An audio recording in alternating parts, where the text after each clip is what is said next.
자, 19강 운동량과 충격량 보도록 합시다.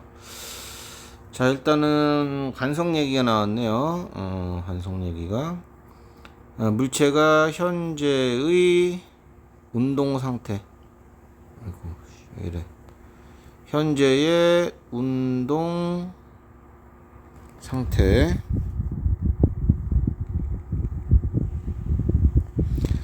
를 유지하려는 성질이라고 나왔네. 운동 상태라고 보통 얘기하면 관성에서 얘기하는 거는 두 가지예요. 정지하고 있거나 등속으로 운동하고 있거나 정지 상태 또는 등속도 상태를 얘기를 해요. 그래서 관성에 두 가지가 있어요. 정확히 얘기하면 정지 관성도 있고 운동 관성도 있고. 예를 들어서 여기 나와 있는 이 8가지가 전부 다 관성에 대한 예거든요. 그런데 뭐 구별해서 보자면 위에 있는 4개, 요 4개를 볼게요. 버스가 갑자기 출발하잖아요. 그럼 사람이 뒤로 넘어지거든요. 승객의 정지 관성이라고 얘기하는 거예요. 엄밀하게 얘기하면 시험에 나오진 않을 것 같긴 한데 구별하라고 나올 것 같지는 않아요. 이거 이제 정지 관성에 대한 얘기가 요 4가지가 정지 관성에 대한 얘기예요. 종이를 튕기면 여기 이제 종이 위에 동전 올려놓은 거죠. 종이가 있고 이렇게 동전 올려놓은 거죠. 이렇게 해서 종이를 땅 튕기면 동전이 아래로 똑 떨어진다, 이런 그림이거든요. 동전의 정지 관성입니다. 그렇게 설명을 하라는 얘기예요. 나머지도 마찬가지고. 밑에 있는 4개는 버스가 갑자기 정지하면, 운동하다가 갑자기 멈추면 승객은 앞으로 날아간다, 이런 그림이죠. 승객은 계속 운동하려고 하니까. 요 밑에는 운동 관성에 대한 얘기네요. 이렇게. 그래서 한번 읽어보시고요. 시험에 섞어서 나오니까, 저기 작용 반작용 이런 거랑 섞어서 나오니까 솔직히 뭐 정지하고 운동을 구별하라고 나오는 거는 잘 못 봤어요. 어쨌든 이 8가지는 전부 다 관성에 대한 얘기다. 그렇게 보시면 될 것 같고요. 관성에 대한 얘기다. 자, 이런 관성은 물체의 뭐가 클수록, 질량이 클수록 저성질입니다. 저성질이 커요.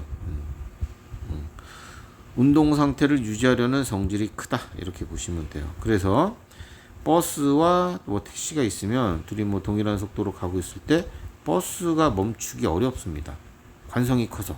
이렇게 대답을 하라는 얘기죠. 질량이 크기 때문에 관성이 커서 멈추기 어려워요, 라고 하라는 얘기입니다. 질량이 큰 물체일수록 변화시키기가 어렵거든요. 됐습니다. 그래서 밑에는 관성이 커서 나타나는 여러가지 현상들이니까 잘 봐두시면 되겠습니다.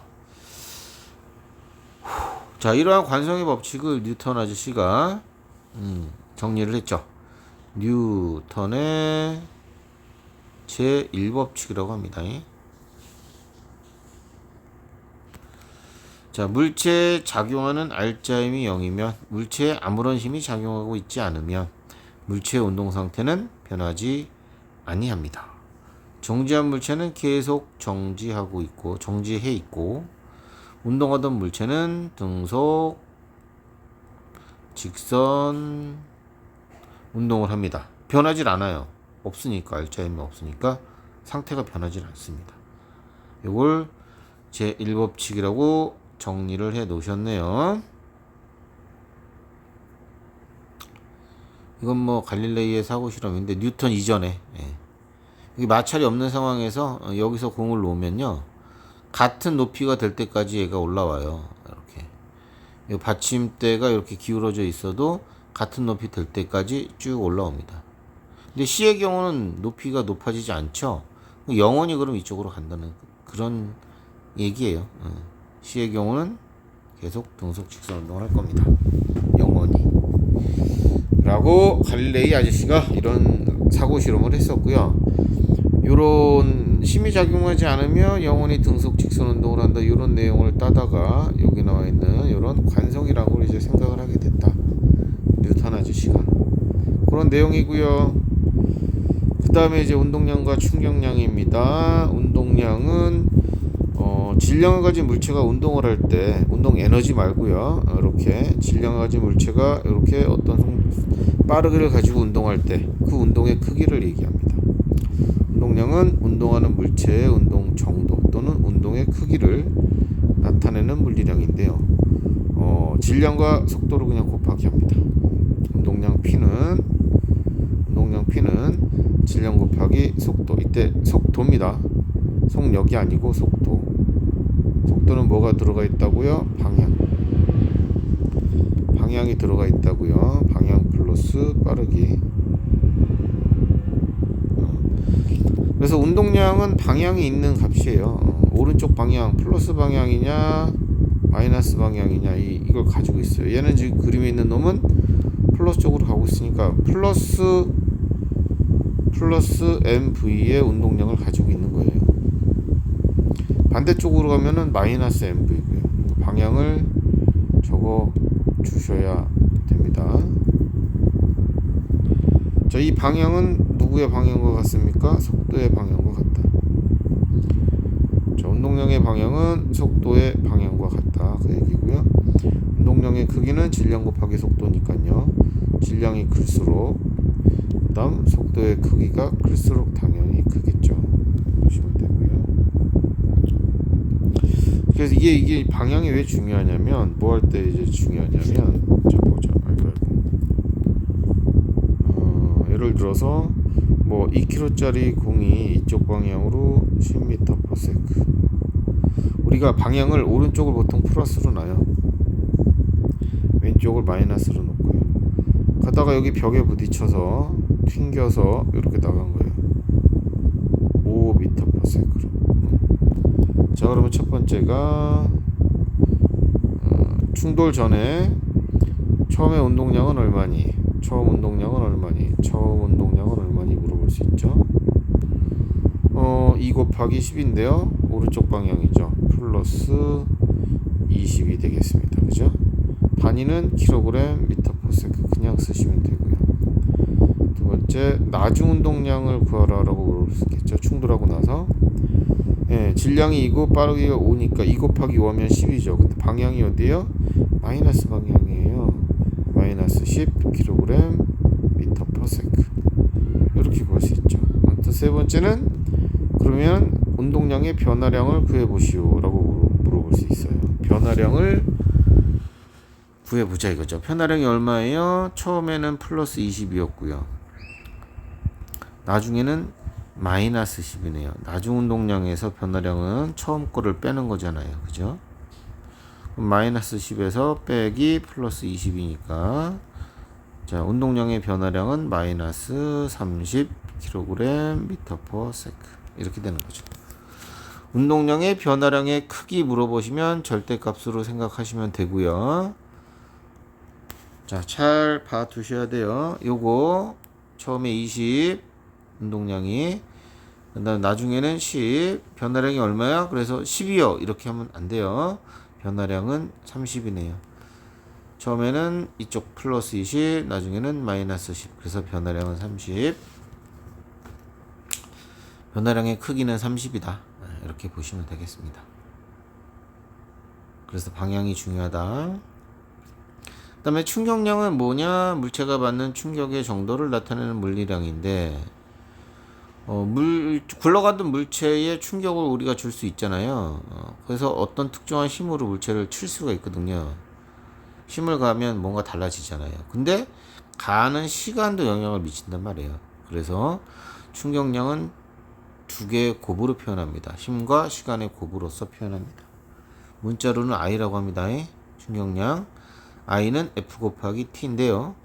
그래서 I를 충격량이라고 보통 많이 얘기하고요. F는 충격력이라고 많이 합니다. 충격력. I는 충격량. 다른 거죠? 예. 충격량의 방향은 물체에 작용하는 충격력의 방향과 같습니다. 충격력의 방향과 같고요. 충격량의 크기는 힘의 크기가 클수록 크고요. 당연히 힘을 받는 접촉, 힘을 받는 시간, 다르게 얘기하면 충돌 시간이라고 얘기합니다. 우리가 충돌 시간이 클수록 크겠죠. 그 다음에 이제 여러분들이 외울 게 이제 이 그래프입니다.